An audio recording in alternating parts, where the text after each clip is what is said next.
Welcome to OutSolve's Weekly Outlook, where we bring you the latest news that impacts your workplace. I'm Meghan Spera, here again with Jeremy Mancheski. Jeremy, what can you tell us about the latest news from the last week, specifically the OFCCP Director's letter to federal contractors? That was an interesting one. To recap a bit, and I'm sure we can link it on this video, Director Catherine Eschbach, Director of OFCCP, sent a letter out suggesting that contractors should come clean on their efforts to comply with Executive 14173, where rolling back DEI, affirmative action, and give specifics on what they've done. Now, Megan, did you know that I have performed 2 weddings? I did know that. There you are. And to perform those 2 weddings, I've said in both of them, by the power vested in me. Okay, common in weddings. Well, I don't know what power Director Eschbach has at this point. So the suggestion is that contractors should go to potentially the OFCCP portal and give details on the steps they've taken to unwind DEI, affirmative action goals, etc. Now, let's recap a bit here. Section 503 of the Rehabilitation Act, not OFCCP's authority. Vietnam Era Veterans Readjustment Assistance Act, not OFCCP's authority. Executive Order 11246, rescinded. OFCCP, relegated to the trash bin as of September. So I think we've now seen 2 things from Director Eschbach, this being an official letter.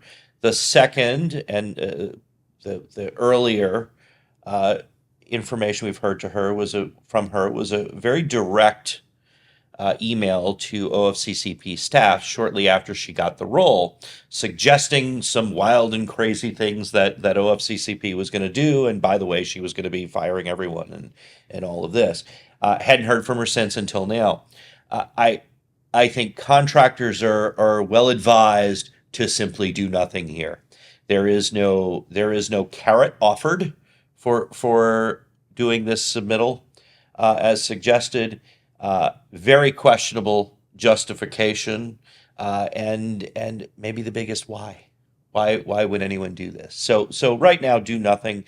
Maybe there'll be some clarity. Maybe OFCCP will resurrect from the dead. I doubt that seriously, but who knows? So I don't think this is anything to act on. Past that, what can you and should you act on? I-9 enforcement.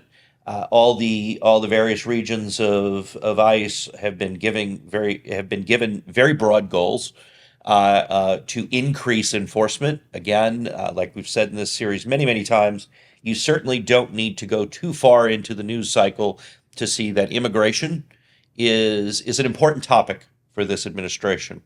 If your I-9s are not where they need to be, one area we've seen recently that in working with customers has really resonated, as certain countries, the immigration status is being pulled back, and maybe, for instance, I believe Haiti was the latest, Venezuela maybe before that, some others. Individuals you can no longer employ individuals from these countries. If your system does not allow you to easily identify who those individuals are, then maybe consider making some adjustments or changes. Of course, OutSolve can help. So I-9's, again, biggest issue facing, we believe right now, HR departments as immigration enforcement ramps up. Last but not least, there are still lots of compensation, pay transparency laws in various states. Please make sure you're up to date on those. Again, OutSolve can help you with that.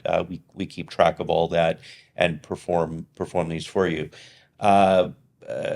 just like with EEO1s, that filing wrapped up last week, keeping on top of the calendaring of these things becomes difficult. Vets 4212 presumably will be in a bit here, and up next.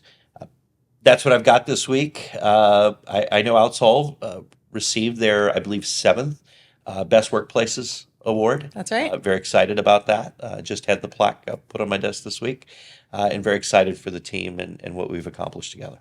Absolutely. Well, if you didn't make it to SHRM this week, make sure to stay in touch with us through our next webinar where we will recap the insights that we learned throughout the conference. You can join us on Tuesday, July 15th at 2 p.m. Eastern, and we will share with you those trending sessions that got HR professionals talking. And speaking of upcoming webinars, join us for the Direct Employers webinar where we will be partnering with them on grasping I-9 compliance, navigating changes, and avoiding common pitfalls. That's on Tuesday, July 29th at 2 p.m. Eastern.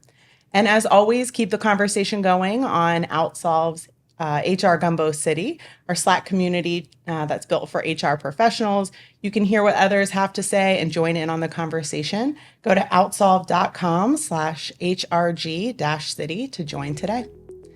Thank you so much for joining us, and we look forward to catching up with you again soon.